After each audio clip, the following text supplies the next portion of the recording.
गोकुळ दूध संघाच्या काही सत्ताधारी संचालकांनी प्रशासक मंडळ नियुक्ती विरोधात कोल्हापूर सर्किट बेंचमध्ये याचिका दाखल केली आहे। या याचिकेची आज सुनावणी होती। संचालकांच्या वकिलांनी जोरदार युक्तिवाद करण्याचा प्रयत्न केला, पण न्यायालयाने दाव्याची सुनावणी 10 जूनपर्यंत पुढे ढकलली। गोकुळच्या संचालक मंडळाची पंचवार्षिक मुदत संपल्यानंतर सहकार कायद्यानुसार संघावर शासकीय अधिकाऱ्यांचं प्रशासक मंडळ आलंय।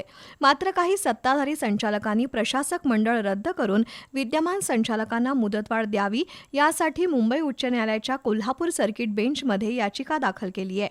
त्या याचिकेवर आज सुनावणी झाली।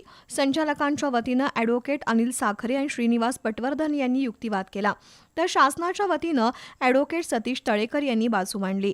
पण न्यायालयानं या दाव्याची सुनावणी 10 जूनपर्यंत पुढे ढकलली आहे।